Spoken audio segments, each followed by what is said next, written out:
Yeah, so in theater, you know, you get to do it once and you do it over the course of 4 months, you know, and every night you get to kind of do it again, and then that's it. You get to rehearse it for a month leading up to it. You do it in front of an audience, and the audience, I mean, as kind of with this audience, there's always a collective intelligence that happens, I think. Everyone starts, you know, almost breathing in the same way, and they're informing what's happening on stage. It's very much a conversation. Whereas in a film, I'm not here. You watched it, and we did it a long time ago someplace else, and someone else took out the bad parts of what I did wrong, or what mostly Channing did wrong.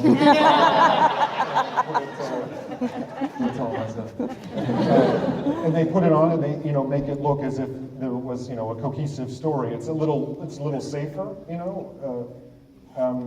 But for me, it doesn't mean it's less moving to me. I can probably name more films that I've been moved by than theater experience, but something about watching it live, it's just way more dangerous. And for me, like, you have to tell the story with your entire body. You're conscious of what your feet are doing, what your posture is, which you are in a film also, but, you know, with the film you're zoning in on parts to kind of tell a story. There's a whole, you don't have to pretend you're in space if you're in Star Wars, because you're, you know, in space-ish. But here you have to kind of make it real, even though it's obviously the suspension of disbelief is greater. But as far as which I prefer, there isn't one. Obviously, films, they pay better than theater.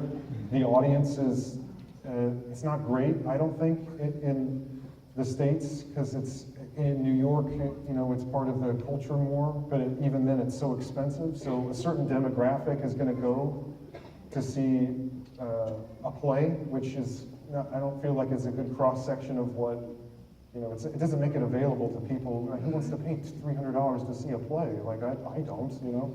And I feel like that just kind of makes the audience a bit more predictable. Whereas a film, it's accessible. You know, you don't have to be in a conventional movie theater. You can be, I mean, obviously it's kind of sad.